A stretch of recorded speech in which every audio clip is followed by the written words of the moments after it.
ஜெயம் ரவியை யாரும் தனிமையில் விடாதீங்க. அவருடைய நண்பர்களாக இருக்கட்டும் அல்லது அவருடைய உறவினர்களாக இருக்கட்டும், இதை வந்து சீரியஸாக எடுத்துக்கிட்டு அவர் கூடவே இருங்கிறது தான் நான் வைக்கிற வேண்டுகோளாக இருக்கு. ரொம்ப மனசு உடஞ்சி போய் நிற்கிறாரு. நாளைக்கு என்ன முடிவெடுப்பாருன்னு கூட நமக்கு தெரியாத அளவுக்கு இருக்குது அந்த பயம். இந்த திருமணமே ரொம்ப வற்புறுத்தி தான் பண்ணாங்கன்னு சொல்கிறாரு. அதுக்கப்புறம் வேறு வழி இல்லாமல் அவர் அங்கே போய் மாட்டிக்கிட்டாரு. இவருடைய குடும்பமே வேண்டான்னு சொல்லி ரொம்ப சொன்னாங்க, அன்றைக்கி நான் கேட்கலன்னா ரொம்ப ஃபீல் பண்ணுறாரு.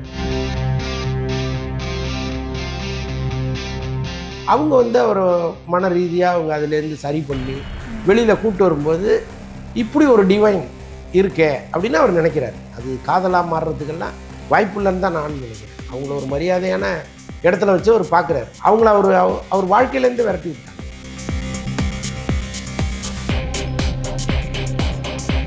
என்னால் கேமரா முன்னால் நிற்கவும் முடியல அப்படின்னு ஒரு சிரிக்கிற காட்சி இருக்குது, ஒரு கலகலப்பாக இருக்கிற ஒரு காட்சி வருதுன்னு அவர் இப்போ இருக்கிற மனநிலையிலே எப்படி அவரால் பண்ண முடியும்? ஸோ அதனால் வேண்டாம், சினிமாவுக்கு செய்கிற துரோகமாகவும் மாறும்.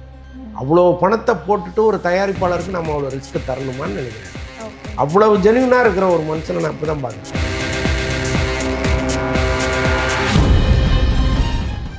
இன்னைக்கு மிகப்பெரிய அளவில் பேசப்பட்டு இருக்கிற ஒரு விஷயம் என்ன அப்படின்னா, ரவிமோகன் கொடுத்த ப்ரெஸ் மீட் தான். ஸோ அதை பற்றின நிறைய விஷயங்களை கேட்டு தெரிஞ்சதுக்காக நம்ம கூட பிரபல ஜேர்னலிஸ்ட் அந்தனன் நினைஞ்சிருக்காரு. வணக்கம் சார். வணக்கம் சார். இப்போ ப்ரெஸ் மீட் பார்த்தீங்களா சார்? என்னென்ன பேசினார் அப்படிங்கிறத பார்த்தீங்களா சார்?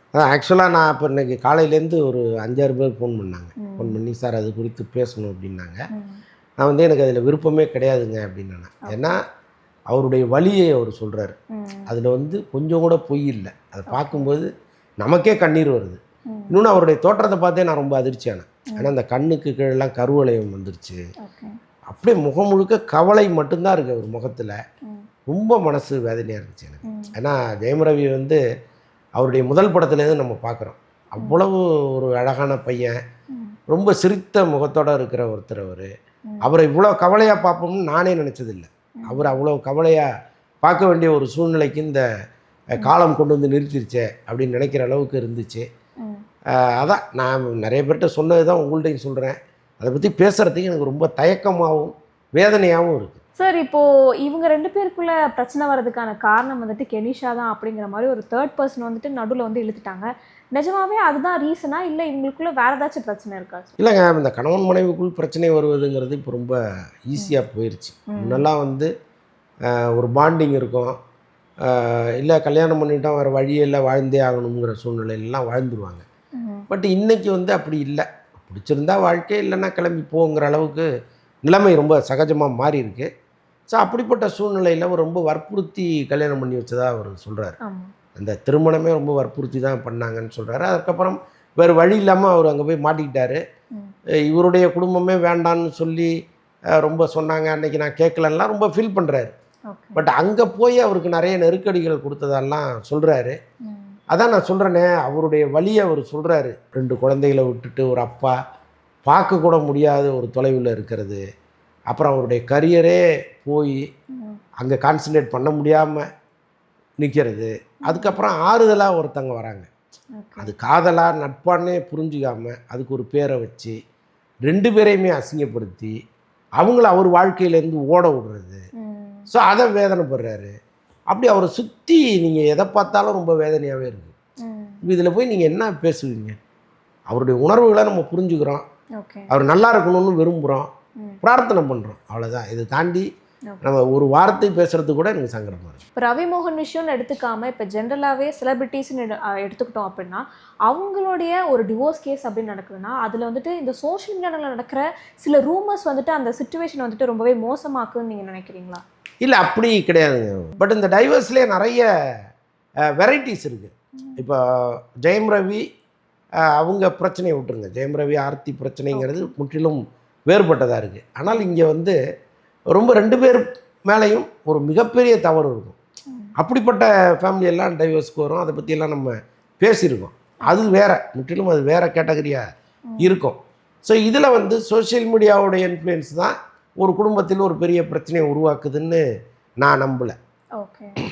ஸோ இப்போ இந்த கெனிஷா மேலே வச்சிருக்கிற அலிகேஷன்ஸ்க்கு வந்துட்டு ப்ராப்பரான ஒரு ப்ரூஃப் இருக்கா, இல்லைனா சும்மா ரேண்டமாக அப்படியே சொல்லிட்டு போகிறாங்களா சார்? ரொம்ப ரேண்டமாக சொல்கிறாங்க. இன்னொன்று வந்து இப்போ நம்ம தமிழ் பண்பாடு கலாச்சாரம்லாம் நிறையா பேசுகிறோம்.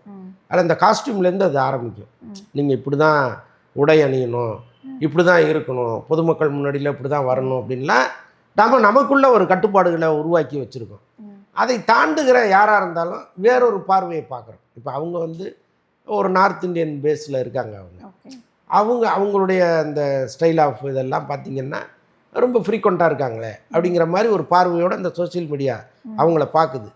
அப்போ அந்த பார்வையே தப்பாக இருக்குது. இப்போது இந்த தமிழ் மீடியா தான் வந்துட்டு இந்த இஷ்யூ வந்துட்டு ரொம்பவே சென்சேஷனல் ஆக்குறாங்களா? இல்லைங்க, அப்படி சொல்ல முடியாது. ஒரு பெரிய நடிகர், ஒரு பெரிய ஃபேமிலியில் பொண்ணு எடுக்கிறாரு, அப்புறம் அங்கே கொஞ்ச நாளில் அங்கேருந்து வெளியேறாரு. அப்போ இதை வந்து தொடர்ந்து பார்த்துட்டு இருக்கிற அந்த மீடியா என்ன பண்ணணும்னா, ஏன் போகிறாரு, எதுக்கு போகிறாரு, அவங்க யார், அவங்களும் வெறுமனே நட்போடு பழகிறாங்களா, இல்லை அதை தாண்டி வேறு ஏதாவது இருக்கா, ஏன் வந்து பொது இடங்களுக்கு அவர் வந்து தம்பதி மாதிரி வராரு, 2 பேரும் சேர்ந்து வராங்க, ஒரே கலரில் ட்ரெஸ் போட்டிருக்காங்களே ஏன், இப்படி 1000 கேள்விகளை இவங்க கேட்பாங்க. அது தவிர்க்கவும் முடியாது. இப்போ அவராவது என்னென்னா இங்கே இருக்கிறவர், அவங்களுக்கு முற்றிலும் நம்முடைய கல்ச்சர் தெரியாது. அவங்க வந்து அங்கே இருக்கிற நார்த் இந்தியனில் இருக்கிற மீடியாவை எப்படி ஹேண்டில் பண்ணுறாங்களோ அந்த மாதிரி கூட அவங்க ஹேண்டில் பண்ணலாம். பட் இங்கே இவருக்கு வந்து ஒரு ஐடியா இருக்கும்ல, நம்ம இப்படி போனால் இவங்க எப்படி பேசுவாங்க, அப்போ நாம் எப்படி போகணும்னு அவருக்கு தெரியணும்ல. ஸோ அதெல்லாம் அவர் வந்து பெருசாக எடுத்துக்காமல் ரொம்ப கேஷுவலாக அவங்களோட அவர் பல இடங்களுக்கு வந்தார்ல, அதுதான் வந்து ஒரு மாதிரி தப்பாக பார்க்க வச்சிருச்சு. அவங்க பேக் டு பேக் ஒரு விஷயத்தையும் பண்ணும்போது அவங்க எப்படி என்ன நினச்சி சார் பண்ணுவாங்க? ஒரு அட்டென்ஷன் சீக்கிங்காக பண்ணுறாங்களா இல்லை எப்படின்னு எனக்கு இல்லைங்க. ஜெயம் ரவி விஷயத்தில் அவர் ரொம்ப ஃப்ரஸ்ட்ரேட் ஆகியிருக்கார். அவருக்கு வந்து எங்கேயாவது ஒரு இடத்துல ஒரு ஆறுதல் கிடைக்காதான்னு அவர் நிற்கிறார். அதுதான் இதில் பேஸு. அந்த அளவுக்கு அவர் ரணவேதனையை அனுபவிச்சிருக்கார். இப்போ பாருங்கள், எனக்கு பேங்க் அக்கௌண்ட்டே இல்லைங்கிறாரு.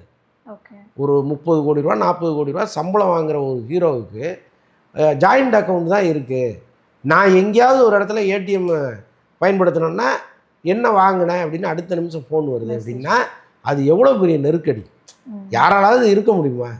இவ்வளவு பெரிய இக்கட்லேருந்து இவ்வளோ பெரிய கை விலங்கை உடைச்சிட்டு நம்ம வெளியில் போகணும்னு நினைக்கிற ஒருத்தருக்கு ஆறுதலாக யாரோ ஒருத்தர் இருக்காங்க. பேசிக்கலாக அவங்க ஒரு தெரபிஸ்டாக இருக்காங்க. அவங்க வந்து ஒரு மன ரீதியாக அவங்க அதுலேருந்து சரி பண்ணி வெளியில் கூப்பிட்டு வரும்போது இப்படி ஒரு டிவைன் இருக்கே அப்படின்னு அவர் நினைக்கிறார். அது காதலாக மாறுறதுக்கெல்லாம் வாய்ப்பு இல்லைன்னு தான் நான் நினைக்கிறேன். அவங்கள ஒரு மரியாதையான இடத்துல வச்சு அவர் பார்க்குறாரு. ஸோ அது இவங்களுக்கு தப்பாக தெரியுது. இது எல்லாமே சேர்ந்து அவங்களுக்கு ஒரு பெரிய நெருக்கடியை கொடுத்து விரட்டுறாங்க. இப்போ நேற்று அந்த சம்பவம் நடக்குது, இன்றைக்கி அவர் பேசுகிறாரு. அவங்கள அவர் வாழ்க்கையிலேருந்து விரட்டி விட்டாங்க. அவங்களும் ஒரு கட்டத்தில் போராடி என்னத்துக்கு நமக்கு இந்த வேலை, நம்ம ஏதோ ஒரு பாவம் கஷ்டப்படுறாரு, நம்ம வந்து ஒரு ஆறுதலாக இருப்போம்னு நினைக்கிறோம். ஆனால் இவ்வளோ எதிர்ப்புகளை தாண்டி இவ்வளோ அவமானங்களை தாண்டி நாம் எதுக்கு அந்த வேலையை செய்யணும்னு நினைக்கிறாங்க. ஸோ அதனால் அவங்க போதும்டா சாமின்னு கிளம்பி போகும்போது தான் இந்த பிரச்சனை இன்னும் பயங்கரமாக வெடிக்குது. எனக்கு என்ன ஒரே வேண்டுகோள் அப்படின்னா, ஜெயம் ரவியை யாரும் தனிமையில் விடாதீங்க. அவருடைய நண்பர்களாக இருக்கட்டும் அல்லது அவருடைய உறவினர்களாக இருக்கட்டும், இதை வந்து சீரியஸாக எடுத்துக்கிட்டு அவர் கூடவே இருங்கிறது தான் நான் வைக்கிற வேண்டுகோளாக இருக்குது. ஏன்னா இன்றைக்கி அவர் பேசுனதை பார்க்கும்போது அவர் ரொம்ப அந்த எண்டில் போய் நிற்கிறார், அந்த எட்ஜில் நின்றுட்டு இருக்கார். ஆமாம், ரொம்ப ரொம்ப மனசு உடஞ்சி போய் நிற்கிறார். நாளைக்கு என்ன முடிவு எடுப்பாருன்னு கூட நமக்கு தெரியாத அளவுக்கு இருக்குது அந்த அந்த பயம். ஸோ அதனால் சொல்கிறேன், அவருடைய நண்பர்கள் யாராக இருந்தாலும் அவரை விட்டு பிரியாமல் கூடவே இருக்கிறது இந்த நேரத்தில் ரொம்ப நல்லது. Okay sir. இப்போ ஃபஸ்ட்டு ஜெயம் ரவி தான் வந்துட்டு நான் டிவோர்ஸ் கொடுக்குறேன் அப்படிங்கிற மாதிரி முன் வந்தார். அப்போ முன் வந்தப்போ ஆர்த்தி என்ன சொன்னாங்க அப்படின்னா, எனக்கு வந்துட்டு இந்த டிவோர்ஸ் மேலே பெருசாக உடன்பாடு கிடையாது, ரவி தான் வந்து கேட்குறாரு, பட் ஸ்டில் நான் வந்துட்டு அவர் என்ன ஹஸ்பண்டாக தான் நான் பார்க்குறேன் அப்படிங்கிற மாதிரி நிறையா விஷயங்கள்லாம் அவங்க சோஷியல் மீடியாவில் ஷேர் பண்ணிட்டு தான் இருந்தாங்க. அது எல்லாமே தாண்டி இப்போ வந்துட்டு குழந்தைங்களை வந்துட்டு பார்க்க விடாமல் வச்சுருக்காங்கல்ல, அது எப்படி சார்? அப்போது ஹஸ்பண்டாக பார்க்குறேன்னு சொல்கிறாங்க, குழந்தைங்களை பார்க்க விடாமல் வச்சுருக்காங்க, அது எப்படி சார் நீங்கள் பார்க்குறீங்க? பிள்ளைகளை பார்க்காம இருக்க முடியல அவருக்கு. ஒரு எமோஷ்னலான விஷயம் அது. அப்போ அவங்கள வச்சு அவரை மீண்டும் அந்த குடும்பத்திற்கு கொண்டு வர்ற ஒரு முயற்சி நடக்குதுன்னு தான் எனக்கு தோணுது. ஏன்னா இப்போ இந்த குழந்தைகளோட பவுன்சர்ஸ் ஸ்கூலுக்கு வராங்க. இப்போ இவர் அங்கே போகும்போது அவங்கள அங்கே பார்க்க முடியாத ஒரு சூழ்நிலை ஏற்படுது. அதை தாண்டி பார்க்கணும்னு அவர் நினைக்கிறாருன்னு வைங்களேன், அங்கே ஒரு அடிதடி வரும். அப்போ பிள்ளைகள் முன்னாடி ஒரு சண்டை போடுறதுங்கிறது அந்த பிள்ளைங்க அவர் எப்படி பார்க்கும்? என்ன அப்பா அவ்வளோ ரகுடாக இருக்காரு அப்படின்னு பார்ப்பாங்கல்ல, அதை தவிர்க்கணும்னு அவர் நினைக்கிறாரு. ஓகே. ஸோ அவர் இன்னைக்கு கொடுத்த ப்ரெஸ் மீட்ல வந்துட்டு என் குழந்தைங்க இந்த வீடியோவை பார்க்கணும் அப்படிங்கிற மாதிரி அவர் சொல்லியிருப்பாரு. அதுதான் இப்போ அவருடைய நிலைமை அவங்களுக்கு புரியணும்ல. இப்போ அவங்களும் ஓரளவுக்கு வளர்ந்துட்டாங்க. இப்போ இந்த சுச்சுவேஷனே புரிஞ்சுக்கிற அளவுக்கு அவங்க வளர்ந்துட்டாங்க. அப்போ அவங்க பார்த்தா போதும்னு அவர் நினைக்கிறார். ஸோ அதனால் இது இது நம்ம எப்படி தொடர்ந்து இதை பற்றி டிஸ்கஸ் பண்ணுறதுன்னு எனக்கு தெரியல. Okay sir. இப்போது டிவோர்ஸ் அப்படிங்கிறது ஒரு ஹஸ்பண்ட் அண்ட் ஒய்ஃப் அவங்களுக்குள்ளே இருக்கிற ஒரு பர்சனல் திங். அதில் வந்துட்டு பப்ளிக்கோட இவ்வளோ இன்வால்மெண்ட்டாக இருக்காங்கல்ல, அது தேவைதானா? இது வந்து இந்த அவங்களோட இன்வால்மெண்ட் வந்து நம்மளுடைய கல்ச்சருக்கு வந்து ஹெல்த்தியாக தான் இருக்கா? இல்லைங்க, செலிபிரிட்டியாக இருக்காங்கல்ல, அதுதான் இதில் இருக்கிற பிரச்சனை. அவரும் என்ன சொல்கிறாருன்னா, நான் ஏன் இவ்வளோ நாள் பேசாமல் இருந்தேன்னா இதுதான் காரணம், நான் ஒரு செலிபிரிட்டியாக இருக்கிறதுனால தான் இவ்வளோ நாள் பேசாமல் இருந்தேன் அப்படின்னு அவர் சொல்கிறாரு. இப்போ செலிபிரிட்டிலாம் அதெல்லாம் ரெண்டாம் பட்சம். இப்போ என்னுடைய உணர்வுகளை நான் சொல்லித்தான் ஆகணும் அப்படின்னு அவர் சொல்கிறாரு. இந்த ப்ரெஸ் மீட்டில் அவர் சொல்லியிருந்தாரு, இதுக்கப்புறம் நான் எந்த படத்துலையுமே நடிக்க போகிறது கிடையாது, என்னுடைய படம் எந்த படமும் வந்துட்டு டிவோர்ஸ் கிடைக்கிற வரைக்கும் ரிலீஸே ஆகாது அப்படிங்கிற மாதிரி சொல்லியிருந்தாரு. ஸோ இதுக்கப்புறம் ஒரு படம் நடிக்க மாட்டாரா சார்? ஏன்னா அவர் என்ன சொல்கிறாரு, என்னால் கேமரா முன்னால் நிற்கவே முடியல அப்படிங்கிறார். ஒரு சிரிக்கிற காட்சி இருக்குது, ஒரு கலகலப்பாக இருக்கிற ஒரு காட்சி வருதுன்னு வைங்க, அவர் இப்போ இருக்கிற மனநிலையிலே எப்படி அவரால் பண்ண முடியும்? ஸோ அதனால் வேண்டாம், சினிமாவுக்கு செய்கிற துரோகமாகவும் மாறும். இப்போ அவர் நம்மளால் முடியவே முடியாதுன்னு நினைக்கிறாரு. அப்படி நினைக்கிற ஒருத்தரால் அங்கே போய் நிற்கவே முடியாது. அது எல்லாருக்கும் கஷ்டம். அவ்வளோ பணத்தை போட்டுட்டு ஒரு தயாரிப்பாளருக்கு நம்ம அவ்வளோ ரிஸ்க்கு தரணுமான்னு நினைக்கிறாரு. அவ்வளவு ஜெனியூனாக இருக்கிற ஒரு மனுஷனை நான் இப்போ தான் பார்க்குறேன். Okay sir. அப்போது இது வரைக்கும் அவர் நடித்து வச்சுருந்த படங்கள்லாம் என்ன சார் ஆகுறது? அந்த ப்ரொடியூசர்லாம் என்ன நிலைமைக்கு? இல்லை, அது சொல்லிட்டாரு அவர். முடிச்சு கொடுத்துட்டு தான் இந்த முடிவுக்கு அவர் வந்திருக்காரு. நடிச்சு முடிச்சிட்டாரு, பட் எந்த படமும் ரிலீஸ் ஆகாது, எனக்கு டிவோர்ஸ் கிடைக்கிற வரைக்கும் ரிலீஸ் ஆகாது. இல்லை இல்லை இல்லை, ரிலீஸ் ஆகாதுன்னு அவர் சொல்லல. நான் இனிமேல் நடிக்க மாட்டேங்கிறார். முடிச்சு கொடுத்த படத்தை கட்டாயமாக அவங்க ரிலீஸ் பண்ணி தானே ஆகணும். ஸோ அதனால் அவர் அழகாக ப்ராப்பராக அங்கே வந்து டப்பிங் பேசுகிறதெல்லாம் ஒன்றும் பெரிய கஷ்டம் கிடையாது. அது ஒன்றும் பிரச்சனை இல்லை, அது பேசிடுவாங்க. ஓகே. நடிக்கிறது தான் நிறுத்திருக்காரு. ஓகே. அப்போது இதுக்கப்புறம் அவருடைய கெரியர் என்ன சார் ஆகும்? அது ஆண்டவன் கையில் தான் இருக்குது. ஏன்னா இப்போ அவர் வந்து இன்னும் கூட ஒரு நல்ல சைக்காட்ரிக் டாக்டர்கிட்ட போய் அவர் இது எல்லார் லைஃப்லேயும் நடக்கிற ஒரு பிரச்சனை நம்ம லைஃப்பில் வந்திருக்கு, நம்ம அதை மீண்டும் வந்துருவோங்கிற ஒரு நம்பிக்கையை அவங்களாம் ஏற்படுத்தணும். சைக்காட்ரிக் டாக்டர்லாம் ஏற்படுத்தி அவரை வந்து இன்னும் பொலிவாக வெளியில் கொண்டு வந்து அவ்வளோ ப்ராசஸ் இருக்குது. அதெல்லாம் நடந்துருச்சுன்னா ரொம்ப சீக்கிரம் அவர் இதுலேருந்து வெளியில் வந்துடுவார். இன்னொன்று, இப்போ அவங்களுக்கு குழந்தையே இல்லை அப்படின்னா அவங்க எடுக்கிற முடிவுகளே வேறையாக இருக்கும். இன்றைக்கி குழந்தைகள் இருக்கிறதுனால தான் இவ்வளவு நேரம் அவர் வந்து பேசுகிறாரு, கவலைப்படுறாரு, அழுகிறாரு, எல்லாமே அந்த பிள்ளைகள் நினச்சி தான் பண்ணுறாரு. ஸோ அப்படி இருக்கும்போது அவருக்கு ஆதரவு வருது, இவங்களுக்கு ஆதரவு வருது. எலெக்ஷனாக நடக்குது, நீங்கள் அவங்கள போய் கேளுங்க, ஏன் இந்த கேள்வியெல்லாம் கேட்குறீங்க? அதான் சார், இப்போ ஸ்ப்ளிட் ஆகிருக்காங்கல்ல, டீம் ஆர்த்தி, டீம் ரவி அப்படின்னு சொல்லிட்டு. அது தேவையே இல்லைங்கிறேன். கையில் ஒரு பைசா இல்லாமல் ஒரு கால் டாக்ஸியை பிடிச்சி ஒரு நேராக கிளம்பி வந்துடுறாரு. அதுக்கு கூட என்கிட்ட காசு இல்லைங்கிறாரு. அன்றைக்கி சொல்லும்பொழுது நமக்கு வந்து காமெடியாக இருந்துச்சு. என்னடா இப்படி சொல்கிறாரு, இவ்வளோ பெரிய நடிகர் கையில் ஒரு 500-1000 ரூபா கூட இருக்காதான்னு நம்ம நினைக்கிறோம். ஆனால் ஒரு joint account, card, joint card இப்படி இருந்ததுன்னா எப்படி அவரால் வாழ முடியும் சொல்லுங்கள்? ஸோ அது அவர் சொன்னது எல்லாமே உண்மை தான் இன்றைக்கி பேசின வரைக்கும். இந்த இஷ்யூவில் வந்துட்டு ஆர்த்தி தரப்பு சைட்லேருந்து கெனிஷாவுடைய வீடு வரைக்கும் டிடெக்டிவ்லாம் அனுப்பிச்சு அவங்கள வந்து வேவு பார்க்குறாங்க அப்படிங்கிற மாதிரி கெனிஷா வந்துட்டு ஒரு வீடியோ போட்டிருந்தாங்க. அதுக்கப்புறம் அவங்க ஒரு போஸ்ட்டுமே போட்டிருந்தாங்க. ஸோ இவங்க தான் அப்படின்னு சொல்லிட்டு ஆக்சுவலாக அவங்க வந்துட்டு சொல்லலை அப்படின்னா அப்புறம் எதுக்கு அவங்க வீட்டுக்கு டிடெக்டிவ் வரைக்கும் அனுப்பணும்? ஆக்சுவலாக என்னென்னாங்க, அவரை பொறுத்தளவுக்கு அவங்களையும் பொறுத்தளவுக்கு இது நட்பு தான் சொல்கிறாங்க. அது சொல்வதில் நிறைய நிஜம் இருக்கலாங்கிறேன் நான். பட் இவங்களுக்கு வந்து தப்பாகப்படுது. அப்போ முதல்ல அங்கேருந்து அவங்கள அனுப்பிட்டோம்னா இவருக்கு வேறு வழி கிடையாது.